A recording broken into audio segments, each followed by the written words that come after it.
லாபத்தினால் உங்கள் யாவருக்கும் ஈஸ்டர் பண்டிகை வாழ்த்துதலை தெரிவிப்பதில் பெரும் மகிழ்ச்சி அடைகின்றேன்.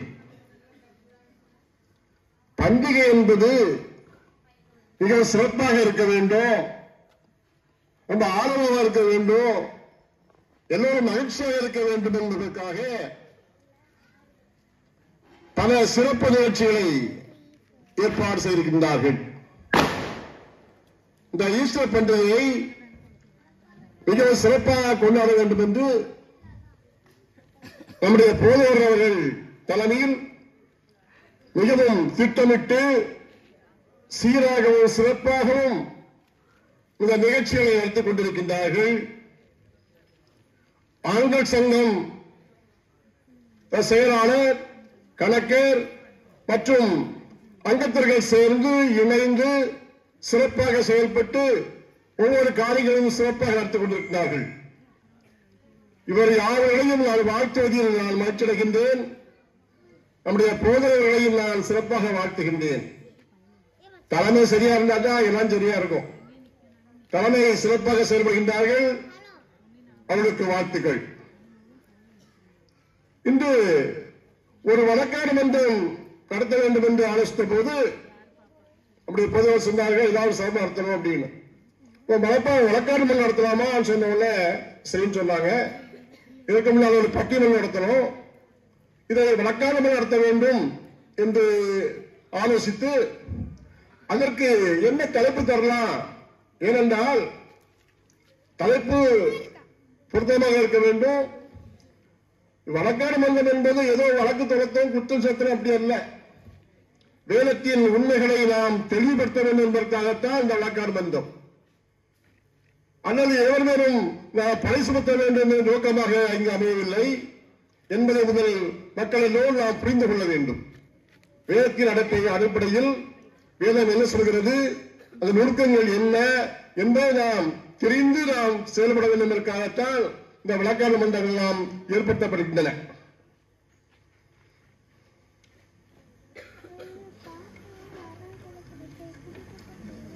இன்றைய வழக்காடு மன்றத்திலே 6 வழக்கறிஞர்கள் கலந்திருக்கின்றார்கள். அதில் 5 பேர் இன்று புதிதாக வழக்கம் படிக்கப்படாமல் நினைக்கிறார். ஒரு வழக்கறிஞர் ஒரிஜினல் வழக்கறிஞர், மற்ற எல்லாரும் இப்பதான் பழகிறோம் எப்படி வழக்கறிஞர் அப்படின்னு. அதனால வழக்கில் குறை இருந்தா நீங்க மகிழ்ச்சிக்கணும்.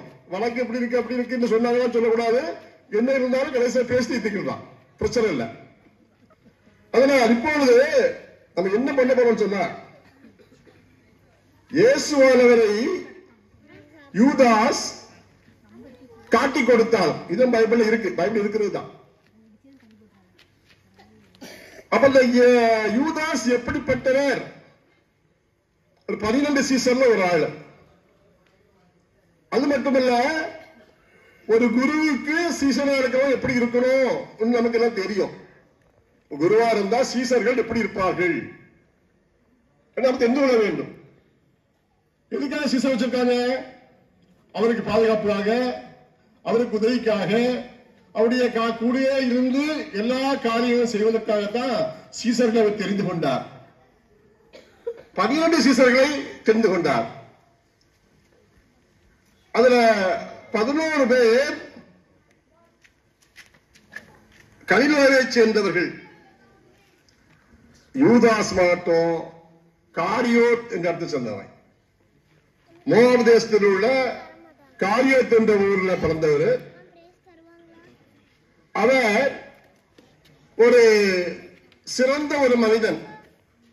12 பேர்லையும் நல்ல ஒரு கல்வி கற்றவர், ஒரு கல்வியாளர், வியாபார சிந்தனை உடையவர், பொருட்களை பத்திரமா பொருளாளர், இப்படியாக பல திறமைகளை கையில் வைத்துக் கொண்ட ஒருவர் தான் இந்த யூதாஸ். இந்த யூதாஸ் பார்த்து இயேசு சொல்வார், நண்பனேன்னு சொல்வார்.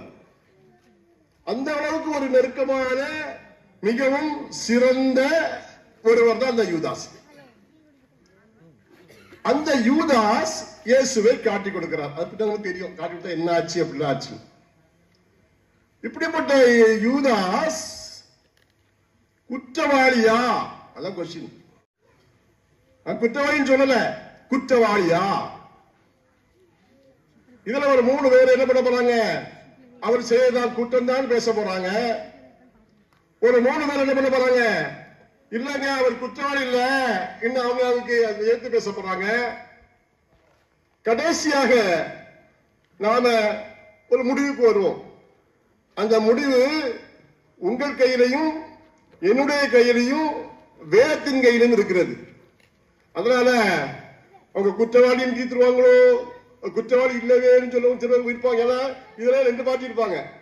ஒரு பார்ட்டி குற்றவாளி, கைதுக்கு குற்றவாளி கேட்பாப்போம், யூதாஸ் குற்றவாளி அது இருக்கா? இருக்கு. குற்றவாளி இல்ல. சின்ன பிள்ளை பெரிய பைபிள் படிச்சவங்க எதுவும் தெரியல. பைபிள் படிச்ச பைபிள்லாம் எல்லாம் இருக்கு. குற்றவாளி இல்ல, நீங்க ஒரு மனசுக்கு என்ன தோணுச்சா சொல்லுங்க. அது முடிவு பின்னால யாரா குற்றவாளி, குற்றவாளி வேண்டாம், அவர் குற்றம் செய்தவர் கைதுங்க. ஓகே கொடுங்க. அவர் குற்றவாளி இல்ல, யாரு இல்லையா? சரி பாப்போம், முடிவுல என்ன நடக்குன்னு பார்க்கலாம். அமைதியா பாருங்க. உங்களுடைய இது முக்கியமாக என்ன, நம்முடைய வேதத்தின் கருத்துக்களை தெரிந்து கொள்ள வேண்டும் என்ற ஒரே நோக்கத்திற்காக செய்யப்பட்டிருக்கிறது. அதனால அதை கவனமாக கேளுங்கள். உங்களுக்கு கருத்துக்கள் தான் பின்னால் பேசிக்கலாம். ஆனா எல்லா கருத்துக்களும் பேச தயாரா இருந்திருக்காங்க. அதாவது இங்கே 3 பேர், ஒருவர் ஆசிரியர், ஒருவர் எக்ஸர்வீஸ்மேன், ஒருவர் தாதியர். இங்க 3 பேர், அங்க 3 பேர். ஒரிஜினல் அட்வொகேட் நவரத்னம், அடுத்த ஒரு ஆசிரியர், இங்க ஒரு ஆசிரியர், எல்லாரும் தலைமையில இருக்காங்க. எந்த பக்கம் நல்லா பேசுறாங்க நீங்க ஜட்ஜ் பண்ணுங்க. கடைசியில் பார்ப்போம். ஓகே. முதலாவதாக யூதாஸ் ஒரு குற்றம் புரிந்தவன் என்பதற்கான சில ஆதாரங்களை குற்றம் புரிந்ததற்கு சகில ஆசிரியர்கள் முதலாக வளர்க்கின்றார்கள். நாம் கவனமாக பார்ப்போம். நீதிபதி அவர்களே, யூதாஸ் காரியத்து ஒரு குற்றவாளிதான். ஏனென்றால் 12 சீசர்கள் இருந்தவர்கள் இந்த யூதாஸ் காரியத்தோடு தான் ஆண்டவரை காட்டி கொடுத்திருக்கிறார். நம்முடைய ஆண்டவரை இயேசு கிறிஸ்துவை காட்டி கொடுத்திருக்கிறார். இயேசு யூதாஸ் காரியத்தை குறித்து சொல்கிறார், உங்களுக்குள்ளும் ஒரு பிசாசு இருக்கிறான் என்று யூதாஸை குறித்து யோவான் 6ஆம் அதிகாரம் 70ஆம் வசனம் தெளிவாக கூறுகிறது. இயேசுவோடு 3.5 ஆண்டு காலங்கள் இயேசுவோடு இருந்த இந்த யூதாஸ் காரியத்து அவன் ஒரு உண்மையானவனான சீடனாக இருக்கவில்லை. இயேசுடைய தத்துவங்களையும் அவருடைய அறிவுரைகளையும் கேட்டாலும் அதன் தன் மனதை அதனோடு ஒன்றித்து போகவில்லை. அவருடைய உண்மையான கருத்துக்களை எதுவும் அவன் ஏற்றுக்கொள்ளாதவாறு அவன் காணப்பட்டான். அதனால் அவன் பிசாசு என்று அவனை அழைத்திருக்கிறார். அதனால் அவன் என்ன இருக்கிறான், இயேசுவை காட்டி கொடுத்திருக்கிறான். அது மட்டுமல்லாமல் இந்த யூதாஸ் காரியத்து என்பவன் இயேசுவோடு இருந்த போதும் அவன் எப்பொழுதும் யாரோடும் உறவாடி பேசினதும் இல்லை, சீசர்களோடு இருந்து உறவாடுனதும் கிடையாது. எப்பொழுதும் ஒரு வஞ்சக எண்ணத்தோடு இருக்கிறவனாக காணப்படுகிறான். அவன் இயேசுவை குற்றம் சாட்டுவதற்கான வாய்ப்பை தேடிக்கொண்டு பிரதான ஆசாரியிடம் அவர்கள் வந்து இவனை கேட்கவில்லை, இவனே போய் அவரிடம் சென்று நான் இயேசுவை காட்டித்தரேன் என்று ஒப்புக் கொடுக்கிறான். அதனால் அவன் ஒரு குற்றவாளி என்று நான் வாதாடுகிறேன். அடுத்தபடியாக யூதாஸ் குற்றவாளி இல்லை என்பதை மறுக்கின்றார்கள். நம்முடைய செயலர் சாமுவேல் அவர்கள். கனம் நீதிபதி அவர்களே, நீங்கள் எங்களை சொல்லி இப்போதுதான் வக்கீல் படித்து சொல்லீர்கள். நான் 1966 முன்னே LLB முடிச்சிட்டேன். அந்த காலேஜில் போய் இல்லை, நீங்க அதனால யாருக்கு படிக்க ட்ரை பண்ணாங்க. ஓகே, இப்போ நம்ம சகில அட்வொகேட் சொன்னாங்க, உண்மையான சீனேதனாக இருக்கவில்லை என்று யூதாசை சொன்னார்கள்.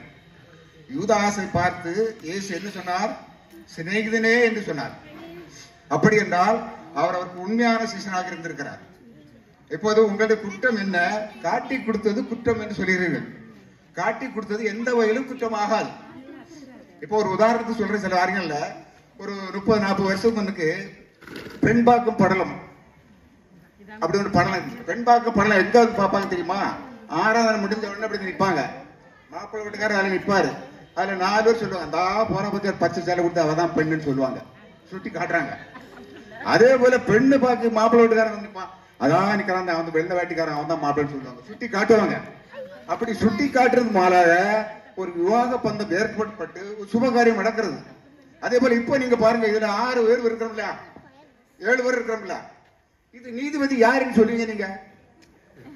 அந்த சேர்ல இருக்குன்னு சொல்ல முடியாது. நீங்க யாரோட ட்ரெஸ்ஸிங் பாருங்க, ஒரே ட்ரெஸ்ஸா இருக்கு. அப்ப யார்கிட்ட வந்து கேட்டா நான் சொல்லுவேன், இவதான் நீதிபதி சொல்லுவேன், சொல்லணும்ல.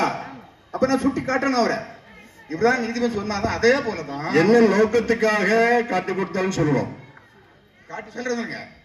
இப்போ சகையு காட்டத்து மரத்துல ஏறணும். ஏன் ஏறணும்? இயேசுவை பார்க்க வேண்டும் என்று ஆசையோடு ஏறணும். ஏன் பார்க்கணும்னு ஆசைப்பட்டான்?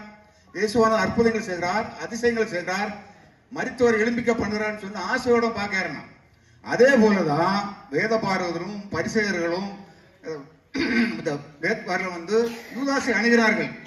எனக்கு இயேசுவை காட்டித்தார்கள் என்று. இயேசுவை காட்டி கொடுத்த காரணம் என்ன உங்களுக்கு நிறைய பேர் தெரியுமா? தெரியாது இல்லையா? நசரேனாகிய இயேசு என்று சொல்லப்பட்டிருக்கிறது. நசரேனாகிய இயேசு என்று சொன்னால், நசரேன் என்பதற்கு அர்த்தம் இந்த சேவ் பண்ற கத்தி இருக்குல்ல, அது படக்கூடாது. அப்ப தாடி பண்ண மாட்டாங்க, கொண்ட வளர்ப்பாங்க. அப்ப 12 பேர்லயும் இயேசு யாருன்னு அவருக்கு யாருக்கும் தெரியாது, வேதபாருக்கும் தெரியாது, பரிசேயருக்கும் தெரியாது, போர் சேவருக்கும் தெரியாது. ஆகவே தான் அவர்கள் யூதாசை அணுகினார்கள். யூதாசு லஞ்சம் வாங்காத எங்க சொல்ல முடியாது. இப்ப பொதுப்படையா சொல்ல, உலகத்துல முதல்ல லஞ்சம் வாங்கினாரு யூதாஸ். நமக்கு லஞ்சத்தை பைபிள்ல பரிதானம் வாங்க போது பாவம்னு சொல்லியிருக்கு நீதிமொழிகள் இல்ல. ஆனா யூதாஸ் எங்கேயுமே பரிதானம் வாங்கின எழுதப்படவே இல்லை. கூலியாக பெற்றுக்கொண்டான், பணம் பெற்றுக்கொண்டான்னு சொல்லிருக்கு. ஒரு இடத்துல சகரியாவில் சொல்றாரு, நான் உங்களுக்கு காட்டி தருகிறேன், நலமாக கண்டால் எனக்கு காசு தாருங்கள், இல்லை என்றால் வேண்டாம். சகரியா 11:12 சொல்றார், நான் உங்களுக்கு காட்டி தருகிறேன், அது நலமாக கண்டால் எனக்கு காசு தந்தா போதும். அதுல லஞ்சம் என்ற வார்த்தைக்கு வாய்ப்பு இல்லை. லஞ்சம் வாங்குவனா இருந்தால் அவன் கடைசியில இயேசுனார் படும் பாட்டு கண்டு அவன் வேதனைப்படுகிறான். இப்படிப்பட்ட ஒரு மனுஷனை காட்டி கொடுத்துட்டு என்று அவன் வாங்கிய காசை தூக்கி எறிந்து விட்டு போடுகிறான். இப்ப இவன் லஞ்சம் வாங்குறான் அப்படி இருப்பான். நான் இப்போ லஞ்சம் வாங்குற வீடு வாங்க எல்லாம் வாங்கி படுத்துருவான். ஆனா யூதாஸ் அப்படி செய்யல. அதே போல சொல்றான், இந்த யோவான் சுவிசேஷம் 14:44 இயேசுவை பிடிக்கிறதுக்கு வேதபாகர், பரிசேயர், போர்ச்சவர்லாம் ஆயுதங்களை பிடிச்சிட்டு வராங்க. அப்ப யூதாஸ் நிக்கிறான், காட்டி கொடுக்கல. அந்த வசனத்தை பார்த்தா தெரியும், யூதாஸ் காட்டி கொடுக்கல. அப்ப இயேசுநாதர் போய் கேட்கிறாரு, யாரை தேடி வந்தீர்கள்? அப்ப அவங்க சொல்றாங்க, நசரேனாகிய இயேசுவை தேடி வந்தோம். நான் தான் நசரேனாகிய இயேசு சொல்லுகிறார். சொன்ன உடனே போர்ச்சவர் வெளுக்கில விழுந்து விடுறாரு. 2வது எழுந்து கூட்டிட்டு போகும்போது அதே யூதாஸ் சொல்லுகிறான், பத்திரமாக கூட்டி செல்லுங்கள் என்று புத்தி சொல்லுகிறான்.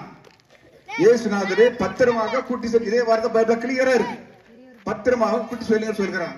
ஆகவே அவன் குற்றவாளி இல்ல என்பதை நான் நிரூபிக்கிறேன். அடுத்தபடியாக யூதாஸ் குற்றவாளி என்று வாதிட வருகிறார் ஜான் ஸ்டீவன் அவர்கள். கனம் நீதிபதி அவர்களே, எதிரணியில் உள்ள வழக்கறிஞர் அட்வொகேட் சாமுவேல் அவர்கள் ஒரு கதையை விட்டு கொண்டு சென்றார்கள். யூதாஸ் குற்றவாளி, யூதாஸ் கூட இருந்த குழிபறித்த ஒரு நரி. இதனை அவர்கள் மறைக்கும் விதமாக அவர் பேசி சென்றிருக்கிறார். அவர் ஒரு துரோகம் செய்திருக்கிறார், கூட இருந்தவரை காட்டி கொடுத்த ஒரு குற்றவாளி. அவர் இயேசு கிறிஸ்துவே சொல்லியிருக்காரு. என்ன சொல்லியிருக்காருன்னா, காட்டி கொடுத்தவனுக்கு ஐயோன்னு சொல்லியிருக்காரு. ஐயோன்னு சொன்னாலே எல்லா விஷயமும் முடிஞ்சு போச்சு. அவர் ஒரு பெரிய ஒரு தவறை செய்திருக்கிறார். நம்ம என்ன சொல்லுவோம், தவறு செய்தால்தான் ஐயோன்னு சொல்ல போறோம். அதே போல இயேசு கிறிஸ்து யூதாச ஐயோன்னு சொன்னனால அவர் பெரிய ஒரு குற்றத்தை செய்திருக்கிறார். காட்டி கொடுப்பதற்கு முன்பதாக அவருக்கு தெரிந்திருக்கிறது இவன் காட்டு குடிக்க போறான்னு. அதனால யூதாஸ் குற்றவாளி. எனவே யூதாஸுக்கு கடுமையான தண்டனை வழங்கும்படி கேட்டுக்கொள்கிறேன். அதே போல இயேசு கிறிஸ்துவை முத்தம் செய்து காட்டி கொடுத்தார். இது ஒரு பெரிய தவறு. கூட இருந்தவனே காட்டி கொடுத்தது மிகப்பெரிய தவறு. எனவே கனம் நீதிபதி அவர்களே, குற்றம் செய்த யூதாஸுக்கு கடுமையான தண்டனையாக தூக்கு தண்டனை வழங்கும்படி கேட்டுக்கொள்கிறேன். அப்ஜெக்ஷன் ஒரு ஆனர். முத்தம் கொடுப்பது பாவம் அல்ல. பரிசுத்த பவுல் அத்தனை சுவிசேஷத்தில் இருக்கிறார். ஒருவரை ஒருவர் பரிசுத்த முத்தத்தோட முத்தம் கொடுப்பது காட்டி கொடுப்பதற்கான யுவரான முத்தம் கொடுப்பதற்கு காட்டி கொடுப்பதற்கான முத்தத்தை கொடுத்திருக்கிறார். இதனுமே இவர் கூடவே இருந்து காட்டி கொடுத்ததினாலே அவருக்கு ஒரு சரியான தண்டனை, மரண தண்டனை வழங்கும்படி கனம் நீதிபதி அவர்களை வேண்டிக் கொள்கிறேன். குற்றவாளி இல்லை என்பதற்காக இப்பொழுது வாதில் வருகின்றார்கள் விமலா அவர்கள்.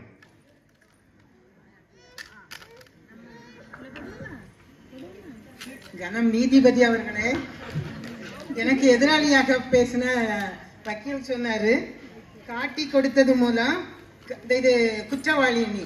ஆனா சகரியா 11ஆம் அதிகாரம் 12ஆம் வசனம் 13ஆம் வசனம் 2000 வருடங்களுக்கு முன்பாக தீர்க்க தரிசனமாக சொல்லப்பட்ட அந்த தீர்க்க தரிசனம் தான் நிறைவேறினது.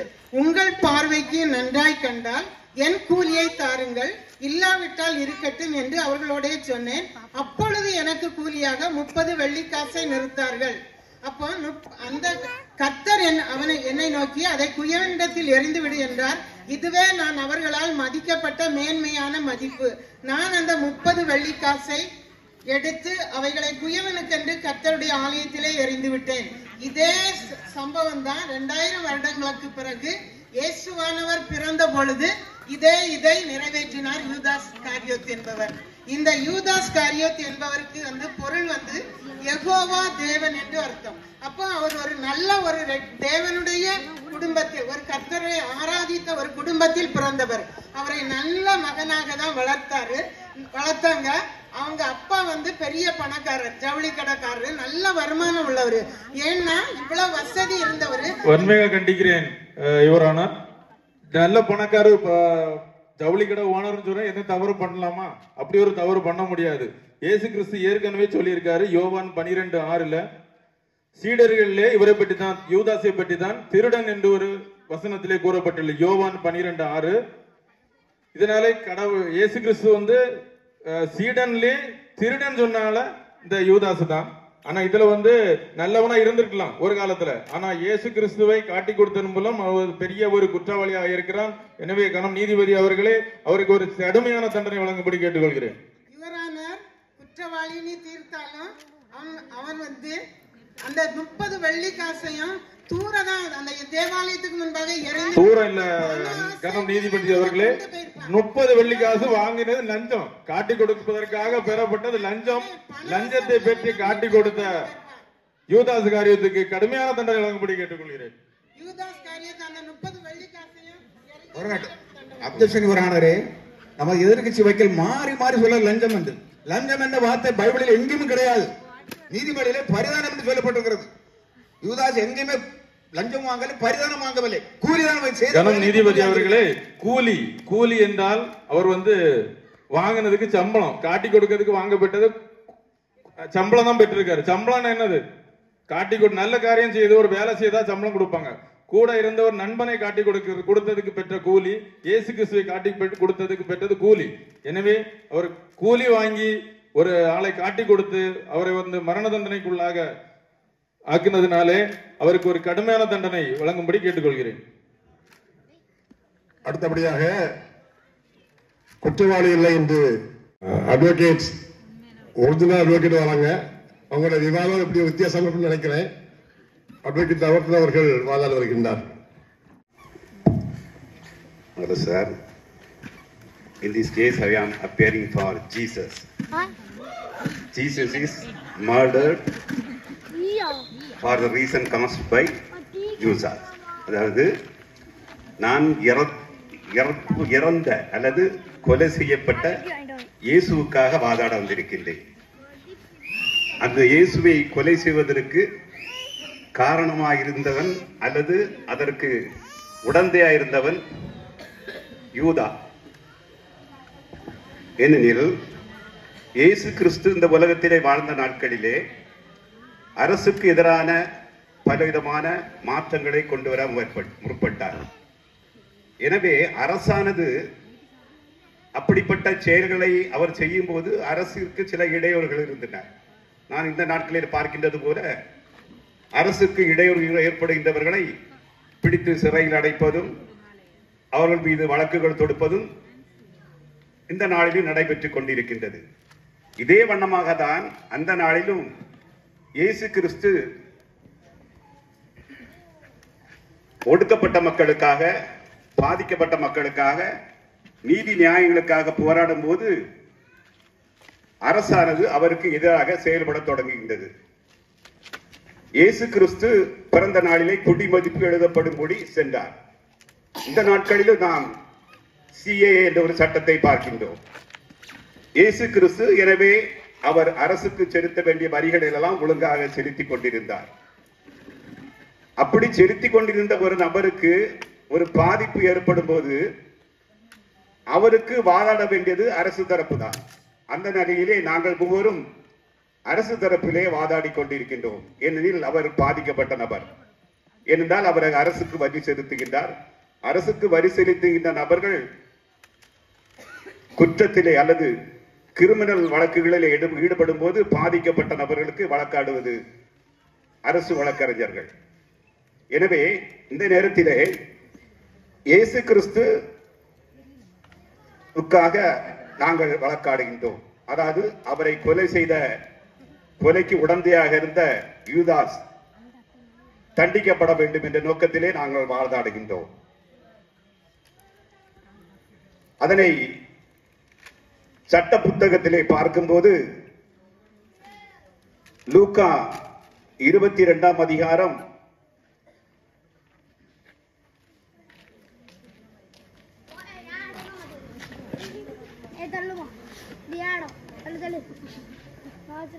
4ஆம் வசனம், அவன் பிரதான ஆசாரியர்களிடத்திலும், கவனமாக கேளுங்கள், அவன் பிரதான ஆசாரியர்களிடத்திலும் சேனை தலைவர்களிடத்திலும் போய் அவரை காட்டி கொடுக்கும் வகையை குறித்து, நான் எப்படி காட்டி கொடுக்கலாம் நீ வகையை குறித்து அவர்களுடைய ஆலோசனை பண்ணினான். இங்கு நாம் 2 காரியங்களை பார்க்கின்றோம். ஒன்று காட்டி கொடுக்க முற்படுதல், இன்னொன்று ஆலோசனை. ஆலோசனை என்பது ஒரு சதி திட்டம். அவன் தன்னால் எடுத்த முடிவல்ல. அவனுக்கு உடந்தையாக அங்கு பல நபர்கள் இருக்கின்றார்கள். அவர்கள் சந்தோஷப்பட்டு அவனுக்கு பணம் கொடுக்க உடன்பட்டார்கள். நீங்க சொல்றாங்க அவன் வாங்கினா லஞ்சம் இல்ல, அது இல்ல, இது இல்லங்கிறாங்க. அவன் என்ன சொல்றாருன்னா, அவர்கள் சந்தோஷப்பட்டு அவனுக்கு பணம் கொடுக்க உடன்பட்டார்கள். அதற்கு அவன் சம்மதிக்கிறான். அந்த பணத்தை வாங்குவதற்கு அவன் சம்மதிக்கிறான். சம்மதித்து ஜனக்கூட்டம் இல்லாத வேளையில் அவரை அவர்களுக்கு காட்டி கொடுக்கும்படி சமயம் தேடினான். அந்த சமயத்தை நாம் இந்த சட்ட புத்தகத்திலே பார்க்கின்றோம். அவர்கள் கூட விருந்து உண்டு, அப்புறம் சென்று விட்டு அவர்களோடு காட்டி கொடுக்கின்றான்.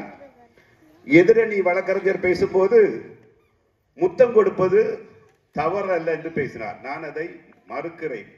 முத்தம் கொடுப்பது அதற்குரிய நோக்கம் என்று தெரிய வேண்டும். சும்மா எல்லாரும் போய் முத்தம் கொடுத்த சொல்ல அரைஞ்சிருவான். சரியா? இங்க முத்தம் கொடுக்க நோக்கம் என்ன, நோக்கத்திற்காக முத்தம் கொடுத்தான். காரணம், சற்று அமைதியாக இருக்கும், நான் பேசி முடித்தவன் பேசுவது. முத்தம் கொடுக்க நோக்கம், அது என்ன நோக்கம்னா, அன்றைய நாளிலே நசரேயன் அவர் சொல்வது ஓரளவு நாம் ஏற்றுக்கொள்ள வேண்டிய காரியங்கள் தான். ஒரு வீட்டிலே 2 பிள்ளைகள், ஒரு இரட்டை பிள்ளைகள் இருந்தாலே நமக்கு அடையாளம் காணுவது கடினம் வீட்டில் உள்ளவர்களுக்கு. இந்த நிலையிலே நசரேயன் என்ற நிலையிலே ஒன்றுபட்டு தோற்றத்திலே ஒன்றுபட்டு இருக்கலாம். அதில் அடையாளம் காண்பிப்பதற்காகவே முத்தம் கொடுக்கின்றார். நீதிபதிகளை கருத்தில் கொள்ள வேண்டும். இரண்டாவதாக,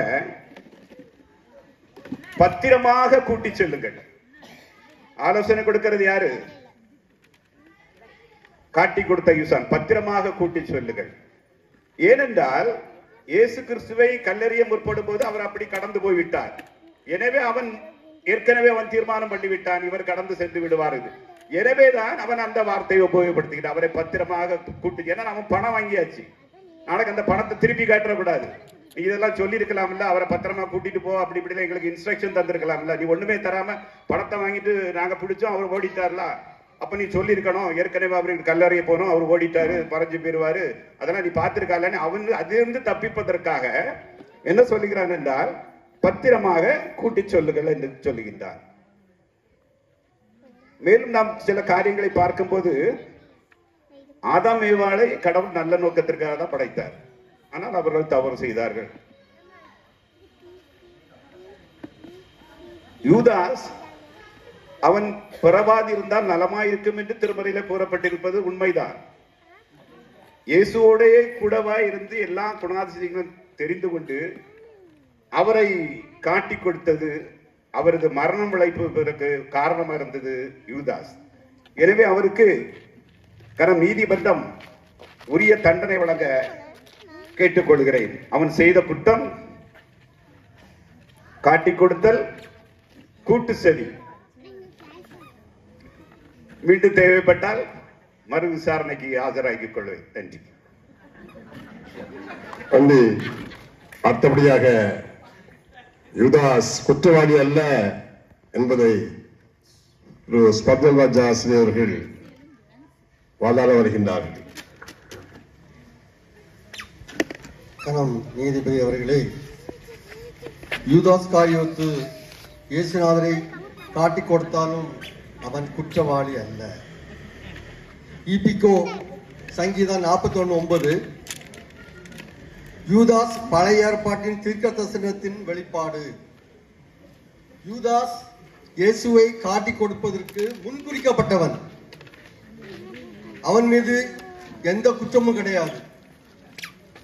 இயேசுநாதர் 12 சீடர்கள்ல யூதாஸ் காரியத்துக்கு தான் முதலிடம் கொடுத்திருக்கிறார். அவனை தான் என் பிராண சிநேகிதன் என்றால் உயிருக்கு உயிரானவன், நான் நம்பினவன், என்னோடு அப்பம் புசித்தவன் என்று குறிப்பிடுகிறார். யூதாஸ் முன்குறிக்கப்பட்டவன். இயேசு நாமம் மகிமைப்படுவதற்காக அவனை தீர்க்கதரிசிகளால் முன்துரைக்கப்பட்டவன். எனவே அவனை குற்றவாளி என்று தீர்க்க முடியாது என்பது எங்களுடைய கருத்து. அது மட்டும் இல்லாமல் 11 சீசர்கள்ல 12 சீசர்கள்ல இந்த யூதாஸ் காரியத்துக்கு மட்டும்தான் ஒரு பெரிய பொறுப்பை கொடுத்திருக்கிறார். அவர் பொருளாளர் பொறுப்பு. பணப்பை முழுதும் அவன் கையில தான் இருக்கு. அவனுக்கு 30 காசு ஒன்றும் பெருசு கிடையாது. பணத்துக்காக தான் காட்டி கொடுத்தான்னு சொல்ல முடியாது. அவன் பொருளாதாரத்துல மேலோங்கி நின்றவன். அவன் எனக்கு இவ்வளவு காசு போட்டு அவங்கள என்ன செய்யிருக்காங்க, காட்டி கொடுப்பதுக்கு அவங்கள யாரோ ஊக்குவித்திருக்காங்க. ஆனா அவனாட்டு என்ன செய்யவில்லை, காட்டி கொடுக்கப்படவில்லை. இது கண்டிப்பாக இது தீர்க்க தரிசனத்தின் வெளிப்பாடு. இயேசுநாதரை காட்டி கொடுப்பதற்கு முன்குறிக்கப்பட்டவன். எனவே யூதாசை நீ விடுதலை செய்யும்படி கேட்டுக்கொள்கிறேன். நீதிபதி அவர்களே, எதிரணி வழக்கறிஞரை குற்றத்தை ஒப்புக்கொண்டதால் யூதாஸ் குற்றவாளி என்று தீர்ப்பளிக்கும்படி பணி ஓடிக்க வேண்டுகிறேன். வேறு ஏதாவது எதிர்ப்பு இருந்தால் சொல்லலாம். நீதிபதி அவர்களே, இயேசுநாதர் நான் எப்படி பாடுபட்டு கொலை செய்யப்படுகிறேன் அவருக்கு தெரியும். பஸ்கா பண்டிகை புசிக்கும் போது சீசர்களுக்கு அப்பத்தையும் ரசத்தையும் கொடுத்து உங்களில் ஒருவன் என்னை காட்டி கொடுப்பான் என்று சொல்லுகிறார். அப்போது எல்லோரும் நானோ என்று கேட்கும்போது யூதாஸ் நீதான் சொல்லுகிறார். நீ 30 தானே காசு தானே காட்டி கொடுக்குறா, நான் 40 காசு தரேன்டா இருடான்னு சொல்லிக்கலாம்ல. அவரு ஏன் அனுமதிச்சாரு? அதை அனுமதிச்சிருக்க கூடாது இல்ல. இப்போ உதாரணத்துக்கு பாருங்க, ஒருத்தனுக்கு 50 ரூபா ஒருத்தன் கொடுக்கணும், அவனை ஒருத்தன் விரட்டிட்டு போறவன் கொல்ல போறேன். நான் என்னோட 50 ரூபா நான் தரேன் வாடானா, அந்த கொலை குற்றம் நிறுத்தப்பட்டுதான் பறிக்கப்பட்டிருக்காதா? அப்ப ஏசுநாதர் தெரியும் நான் நின்னாவா மறிக்க போகிறேன், யூதாஸ் என்னை காட்டி கொடுப்பான். 30 காசு சொல்லியாச்சு. 30 காசு தரேன், நான் 40 காசு அன்னைக்கு என்ன உரை, நான் இவ்வளவு அதிசயம் செய்திருக்கேன், அற்புதம் என்னோட கூட இருந்திருக்கா, இன்னும் என்னோட கூட இரு, நீ போக வேண்டாம் என்று அவனை தடுத்திருக்கலாம் அல்லவா? தடுத்திருந்தா இந்த கொலைப்பாடு நடந்து. ஆனாலும் பைபிள் பிரகாரம் தீர்க்கதரிசனம் எல்லாரும் தீர்க்கதரிசனம் நிறைவேறும்படியாக நடந்தது என்று நம்ம ஒப்புக்கொள்ள வேண்டும். வேறு விவாதம் பண்ணது அர்த்தம் இல்லை. எனவே வாதத்தை முடித்துக் கொள்கிறேன். நன்றி. என்ன எதிர்ப்பு தான் சொல்லலாம். உங்களில் ஒருவன் காட்டி கொடுப்பான். அது உண்மைதான். இயேசுநாதர் சொல்றாரு, நீ என்னைய காட்டி கொடுப்பான். அவனுக்கு தெரிஞ்சும் அந்த நேரத்தில் எவ்வளவு துணிகரமாக செயல்படுறான் என்பதை நாம் யோசிக்க வேண்டும். அவரது மனநிலை எப்படிப்பட்ட மனநிலை?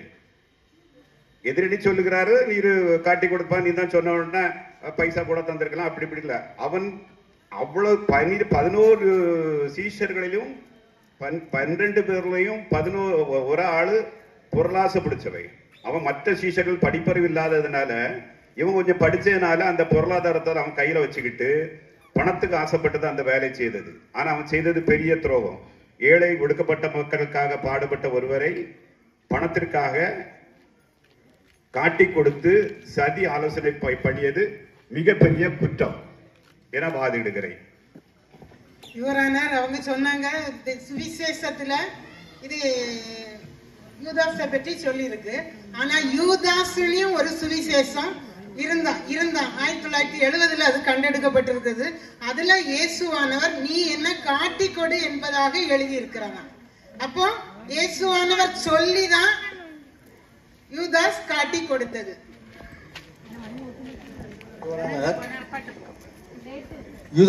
யூதாஸ் குற்றவாளி அல்ல என்று நான் மறுக்கிறேன். இபிகோ மத்தேயு 26:56 திரிக்க தரிசன வசனம் நிறைவேறும்படி இவைகள் எல்லாம் சம்பவிக்கிறது. மத்தேயு 26:56 இருக்குது. தீர்க்க தரிசனம் வசனம் நிறைவேறும்படி இவைகள் எல்லாம் சம்பவிக்கிறது என கூறப்பட்டுள்ளது. எனவே யூதாஸ் தன்னிச்சையாக போகவில்லை, பிறர் தூண்டுதல் பேரில் போய் காட்டி கொடுத்திருக்கான். எனவே எனது கட்சிக்காரருக்கு குற்றவாளி அல்ல அல்ல என்று நீதி வழங்கும்படி கேட்டுக்கொள்கிறேன். ஒரு வார்த்தை நான் இப்பொழுதுதான் அறிந்தேன். நண்பர்கள் கூறினார்கள், எதிரணியில் பேசுகின்ற ஒரு நபர் ஏதோ ஒரு சபையில் பெண்கள் சங்க தலைவியாம், இன்னொருவர் ஏதோ ஒரு சபையில் செயலராம். இப்படிப்பட்ட நபர்கள் இயேசுவை சிலுவையில் காட்டி கொடுத்து யூதாஸ் காட்டி கொடுத்தது சரிதான் என்று வாதிடுவது நாங்கள் மிக வருந்துகிறோம். அதனை திருத்திக் கொள்ளவும், ஏனென்றால் பிள்ளைகள் இருக்கின்றார்கள், திருத்திக் கொள்ளவும். நன்றி. உங்கள் கருத்தை ஒரு வகையில் ஏற்றுக்கொள்கிறேன். இறுதி கட்டமாக சொல்லுகிறேன், யூதாஸுக்கு சாத்தான் எப்படி புகுந்தான்? யூதாஸ் இயேசு கிறிஸ்துவின் சீசன், அவனுக்குள் சாத்தான் எப்படி புகுந்தான்? அப்பத்தையும் ரசத்தையும் கொடுத்த உடனே சாத்தான் அவனுக்கு புகுந்தான். சாத்தான் புகுந்த உடனே அவன் மனநிலை பாதிக்கப்பட்டவன் ஆகிவிட்டான். இன்று நாம ரோட்ல பார்ப்போம், குடிகாரன் கலத்தி எரிஞ்சு பஸ்ல எரிஞ்சிருவான். வழக்கு எப்படி பதிவு பண்ணுவாங்க? மனநிலை பாதிக்கப்பட்டதுதான் எரிஞ்சு விட்டான், வழக்கு தள்ளுபடி செய்யப்படுகிறது. ஆகவே இந்த வழக்கை தள்ளுபடி செய்யும்படி வேண்டுக் கொள்கிறேன். நன்றி, வணக்கம். 2 அணியினரும் மிகவும் சிறப்பாக வாதாடினார்கள். 2 கருத்துக்களும் மிக ஆதாரத்துடன் காணப்பட்டது. இயேசுவானவர் 12 சீடர்களை அவர் தெரிந்து கொண்டார். அவர் புகழவடியில் அவருக்கு யாரெல்லாம் தனக்கு தேவை என்பதை உணர்ந்து தெரிந்து கொண்டார். அந்த 12 சீசர்களும் 12 விதமாக தான் இருந்திருக்காங்க. நமக்கு தெரியுது, மனுஷங்க இது நடக்கிறதெல்லாம் இந்த உலகத்தில் நடந்திருக்கு. மனிதர்கள் எப்படிப்பட்டு இருப்பாங்கன்னு நமக்கு தெரியும். எல்லா மதம் ஒன்று போல இல்லை. இந்த 12 சீசர்கள் 12 விதமாக இருந்திருக்காங்க நான் புரிந்து கொள்ள முடிகிறது. அந்த யூதாஸை அவர் ஒரு நண்பராக அந்த 11 பேரில் 12 பேரில் அவனை முதுமைப்படுத்தி அவருடைய திறமைகளை உணர்ந்து ரொம்ப செல்லமா வச்சிருக்கிறார். நம்பினார். பேதரோட அன்பா இருந்தாருன்னு சொல்லி இருக்குது, தப்பு இல்ல, அன்பா இருந்தாரு. ஆனா யூதாஸை பணப்பொறுப்பு கொடுத்திருக்கிறாரு. பெரும்பாலும் பணப்பொறுப்பு எங்க ரொம்ப நம்பிக்கை தான் நம்ம ஜீவம் கல்லாப்பட்டில் உட்கார வைப்போம். அந்த அளவுல ஒரு அவருக்கு பல பொறுப்புகளை கொடுத்து அவர் வச்சிருக்கிறார். இப்படிப்பட்ட சூழ்நிலையில ஒரு சீடன் என்ன செய்ய வேண்டும்? தன்னுடைய குருவை எந்த நிலையிலும் காப்பாற்ற வேண்டும். இந்திரா காந்தியை சுட்டு கொள்ள மெய்காப்பாளர். மெய்காப்பாளர் எதுக்கு வச்சிருக்கு? அவரை இப்ப பாதுகாப்பதற்கு. அவன் தான் சுட்டு கொண்டான். அப்படின்னா இயேசுவை நம்பி அவனோடு கூட இருந்து எல்லா பொருட்களையும் கொடுத்து அவனை சூழ சுத்திட்டே தெரிகிறாரு. இப்படிப்பட்ட ஒரு ஆளு தன் குருவை காட்டி கொடுக்கிறான் அப்படின்னு சொன்னா இந்த மனுஷீகத்துல நம்ம யாரும் ஒத்துற முடியாது. இப்ப நம்ம கிட்ட யாரும் ஃப்ரெண்ட்ஸ் இருக்காங்க, ஃப்ரெண்ட்ஸ் வச்சுக்குவோம். ஒரு ஆபத்துல உதவனே அது நண்பன். ஆபத்தை தூக்கி காட்டி கொடுத்துட்டா ஒத்துக்க முடியுமா? முடியாது. அப்படியாக தன்னை நம்பினவருக்கு காட்டி கொடுக்கிறார். அப்ப குருவுக்கு துரோகம் செய்யறது யாரான கூட்டம் தான். குருவுக்கு துரோகம் செய்யறது அது யாரா இருந்தாலும் அவருக்கு குற்றம் தான். அடுத்தபடியாக முத்தத்துக்கு காட்டி கொடுக்கிறான். முத்தம் நம்ம குழந்தைய கொடுப்போம், முத்தம் இல்லையா? ஒரு அன்பினால் கொடுக்கிறது தான் முத்தம். அந்த முத்தத்தை தவறாக பயன்படுத்துகிறான். யாரா முத்தம் கொடுத்து காட்டி கொடுப்போமா? இல்லையா? நம்ம அன்பாளனுக்கு முத்தம் கொடுக்கிறோம். அந்த முத்தத்துல என்ன இருக்கு? விஷம் கலந்து போச்சு. சரிதானா? அந்த முத்தத்தில் என்ன இருக்கு? விஷம் இருக்கு. அப்ப முத்தத்தை தவறாக அவனுடைய வெளிப்பாடு, முத்தம் என்பது அன்பின் வெளிப்பாடு.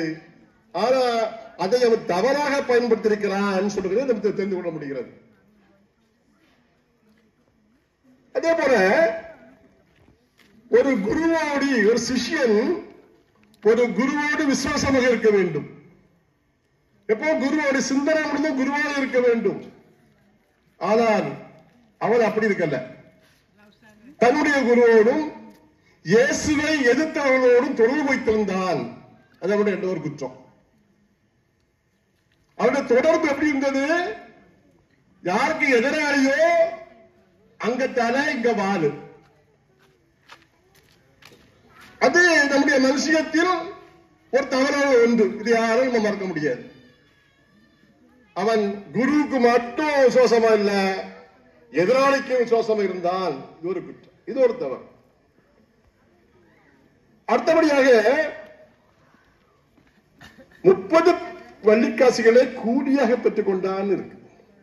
அது ஒரு தவறு தான். கூலிப்படம் சொல்லுவாங்க. ஒரு 5 லட்சம் தரையை எடுத்துடணும், அது கூலி. அப்ப 30 காசை பெற்றுக்கொண்டு கூலியாக பெற்றுக்கொண்டான் இருக்குது. அது கூட இந்த மனுஷிகத்தில் அதுவும் தவறு தான். இந்த மனுஷன் பேசிட்டு இருப்போம், ஒரு தவறு. அந்த யூதாஸ் இயேசுவோடு பயணித்தான். இயேசு எங்கெல்லாம் போனாரோ அங்கெல்லாம் வந்தான், எங்கிருந்தா இருந்தா எல்லாத்திலையும் இருந்தான். ஆனால் அவருடைய உள்ளம் இயேசுவோடு இருக்கவில்லை. அடுத்தவர் சொல்ல புரியுதா? அவன் இயேசுவோடு இருந்தான், அவருடைய உள்ளம் இயேசுவோடு இருக்கவில்லை. அது ஒரு தவறு. இதெல்லாம் பார்க்கும்போது நம்ம இயேசு குற்றவாளி இருக்கல, அந்த யூதாஸ் செய்தது பல குற்றங்கள் இருக்கிறது என்பதை தெரிந்து கொள்ள முடிகிறது. ஆனாலும் இது ஒரு சாராருடைய விவாதம். குற்றவாளி குற்றவாளி இல்லைன்னு பேசுறாங்க. அதுக்கு நிறைய விஷயங்கள் இருக்கு. இந்த குற்றவாளி இல்லைன்னு சொல்லும் போது அத மனுஷிகத்தை மட்டும் கொண்டு வர முடியாது. மனுஷிகத்தையும் தெய்வீகத்தையும் எல்லாம் சேர்த்து கொண்டு வரணும். கொண்டு வந்தாதான் என்ன சொல்ல முடியும்? நம்ம வீட்டுல 4 பேர் இருக்கோம், ஒரு ஆள் காமிச்சு போலீஸ் பிடிச்சிட்டு போயிட்டா குற்றவாளிகளை ஒத்துக்கிட்டீங்களா? ஒத்துக்க முடியாது. ஆனால் இது வேதம், நம்முடைய சட்ட புத்தகம். நம்முடைய வேதம் தான் சட்ட புத்தகம். இந்த வேதம் என்ன சொல்லுகிறதோ அதை வைத்துதான் நாம் அதை ஓரளவு தீர்மானிக்க முடியும். வேதம் என்பது இருபக்கமும் கருக்குள்ள பட்டயமும் சொல்லப்பட்டிருக்கிறது. வேதத்தை உள்ள விஷயங்களை நீங்க குற்றப்படுத்துவதற்கு உங்களுக்கு யாருக்கும் அருகதை இல்லை, நமக்கும் அருகதை இல்லை. வேதத்தில் உள்ளவைகளை ஒரு எழுத்தை கூட மாற்றப்படான்னு சொல்லியிருக்கு. அப்படி இருக்கும்போது அப்போஸ்தலர் 1ஆம் அதிகாரம் 16ஆம் வசனம் வேத வாக்கியங்கள் நிறைவேறும்படி இயேசுவை காட்டிக் கொடுத்தால் என்று எழுதப்பட்டிருக்கிறது. வேத வாக்கியங்கள் நிறைவேறும்படி இயேசுவை காட்டிக் கொடுத்தான். அப்போ நம்ம சத்திரமுகத்துல அவர் காட்டி கொடுத்தது வேறதுக்கு இல்ல, வேத வாக்கியம் நிறைவேற வேண்டும் என்பதற்காக காட்டி கொடுத்தா, அதனால அவன் குற்றவாளி இல்லைன்னு சொல்லி அவங்களுடைய விவாதம். மத்தேயு 27 இயேசுக்கும் மரண தண்டனை கொடுக்கப்படுகிறது என்பதை அறிந்தவுடன் 30 காசா வாங்கி கொடுத்துட்டு மாட்டான், காட்டி கொடுத்துட்டான். இப்ப காட்டி கொடுத்த பிறகு திரும்ப அறிகிறான், இயேசுவால சில பேர் அடிச்சுட்டாங்க. அப்படி அறிந்தவுடன் அவன் அவனுக்கு மனம் குமுறுது. பாவம் இல்லாத ஒருவரை நான் காட்டி கொடுத்துட்டேனே என்று மனம் பழகின்றான், வேதனைப்படுகின்றான். மனம் நொந்து 30 காசை கொண்டு என்ன பண்றான், தேவாலயத்தில் கொண்டு எரிந்து விட்டு அவன் 4 கொண்டு செத்தான். எங்க என்பதுதான் சொல்லி இருக்குது. அவன் எங்க 4 கொண்டு செத்தான், தூக்கு இருந்து கடத்தைய மாட்டி அவன் அங்கிருந்து மரத்து மேலே விழுந்து அவனுடைய வயிறு கிழிந்து அவன் செத்தான் அப்படின்னு போட்டு. அப்ப இதுல என்ன பார்க்கணும்னு சொன்னா, இயேசுவை காட்டி கொடுத்தா, ஆனா காட்டி கொடுக்கும் போது இவருக்கு மரண தண்டனை கிடைக்கும், அல்லது சிலரை அஞ்சு போடுவாங்க நினைக்கல. அப்ப நோக்கம் வித்தியாசமாக இருக்கிறது. அவன் எதுக்காக காட்டி கொடுத்தான் என்பது இந்த பைபிளோடு பார்க்கும்போது நமக்கு சில சந்தேகங்கள் ஏற்படுகிறது. ஏனென்றால் அவன் சரி நான் காட்டி கொடுத்தேன், 30 காசு கிடைச்சு போச்சு, நான் சொல்லப்பட்டவரே சிலரை அடிச்சாச்சு, சந்தோஷப்படல, தான் 4 கொண்டு செத்தான் இருக்கு. அப்ப அவன் காட்டி கொடுத்த நோக்கம் வேற இன்னொரு காரணம் இருக்கிறது புரிந்து கொள்ள முடிகிறது. இவன் காசுக்காக காட்டி கொடுக்கவில்லை. அவன் இயேசு காட்டி கொடுக்கப்பட்டால் அவர் சிலர் அறையப்படுவார் என்று நினைக்கவில்லை. யூதாஸ் திட்டம் போட்டு காசு அவன் காட்டி போடுறது. ஆனா திட்டம் போட்டு காசு கொடுத்தா பெரிய குற்றம். அப்படி எப்படியாவது கொண்டுக்கிறோம் இந்த பலன் சொல்லி கூடி திட்டம் போட்டு அந்த அப்படின்னு தெரியல. ஏன் சொல்ல இந்த வியாபாரம் சொல்லும் போது இதெல்லாம் நமக்கு புரிய வருகிறது. அப்போ தன்னை தான் செய்த ஒரு காரியத்தினால விளைவு தவறாக வந்துட்டு சொன்ன உடனே அவன் தன்னுடைய உயிரையே அழைத்துக் கொள்கிறான். அப்ப இருந்த நிறைய விஷயத்தை புரிஞ்சு கொள்ளலாம். இந்த நிலையில யூதாஸ் செய்த காரியம் முதலாவதாக குற்றம் என்று தெரிந்தாலும் அவரை குற்றவாளி என்று நாம் இறுதியாக சொல்லிவிட முடியாது. அதே நேரத்தில் இந்த மனுஷீகத்துல இப்படி ஒரு காரியம் நடந்தா அப்பதான் குற்றமற்ற உள்ளவரையும் 2 விஷயம் பார்க்கணும். குற்றவா அதாவது தவறு செய்யும் போது என்ன நோக்கத்துக்காக தவறு செய்யறாங்க யோசித்து பார்க்கணும், அதனுடைய விளைவுகளை பார்க்கணும். இப்படி பார்க்கும்போது இந்த குற்றம் நிறைய குற்றம் சுமத்தப்பட்டாலும் அவனை குற்றவாளி என்று தீர்க்க முடியாது. இவன் குற்றமற்றவன் என்பதற்கும் வேதத்தில் பல வசனங்களில் பல இடங்களில் நிறைய வாய்ப்புகள் இருக்கிறது.